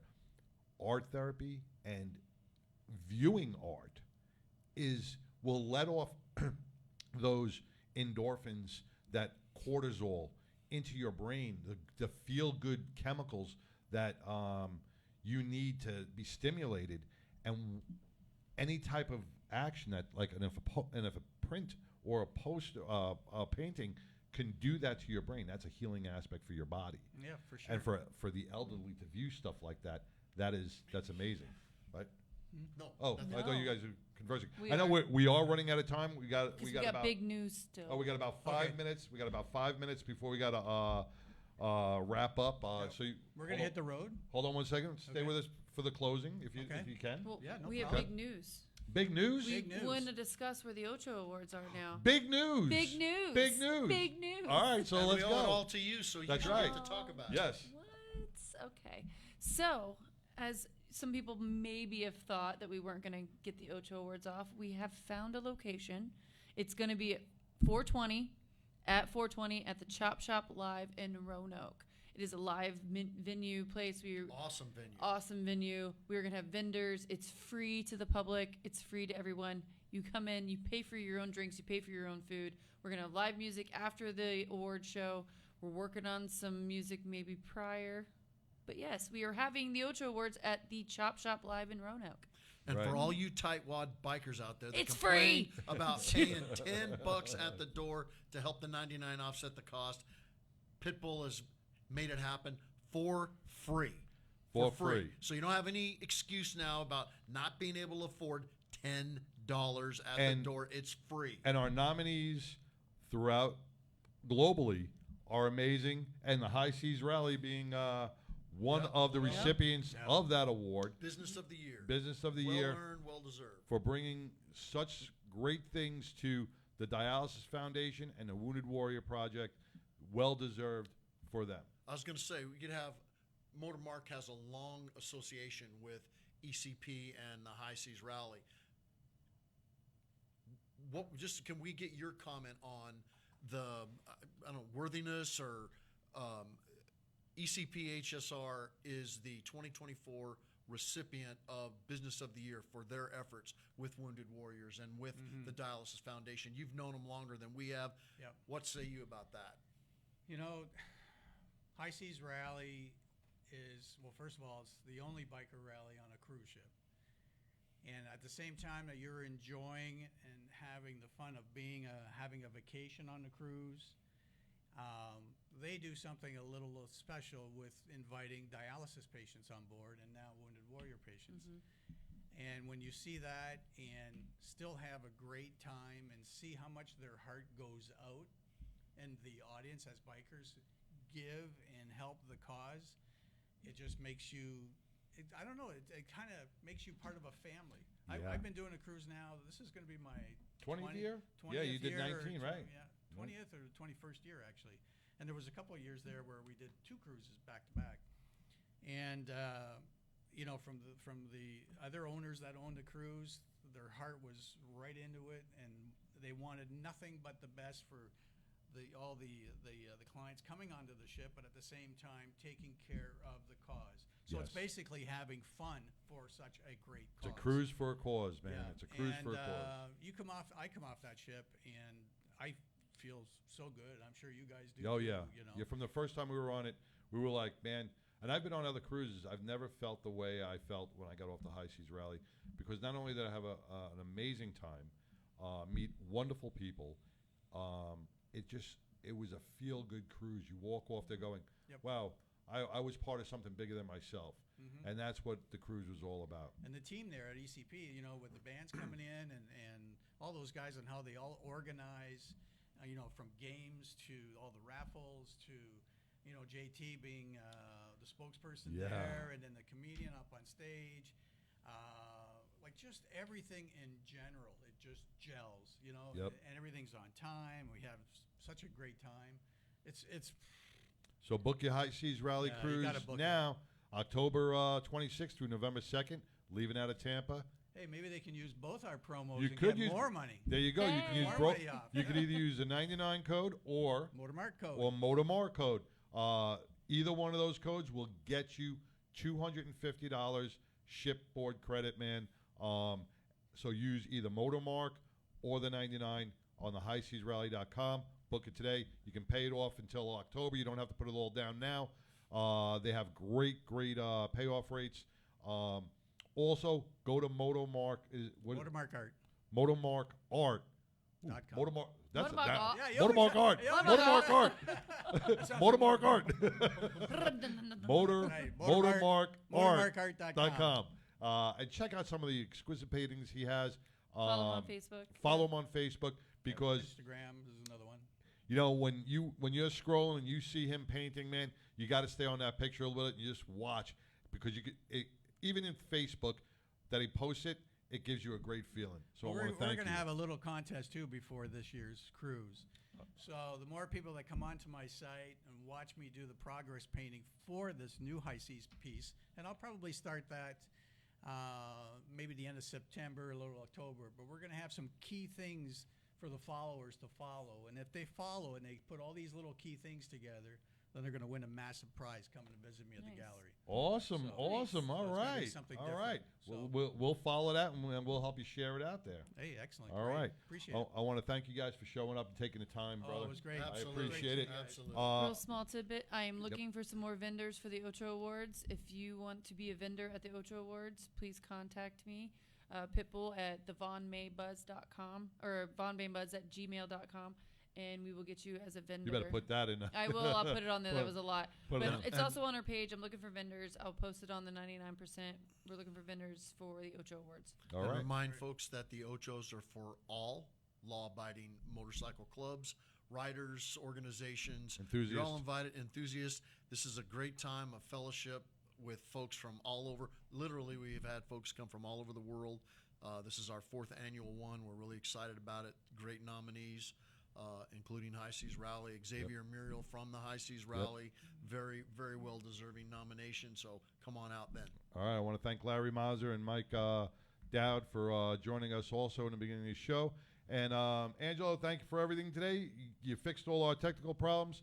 And in a world that gets crazy with chaos, if you could be anything in this world, be kind. Peace.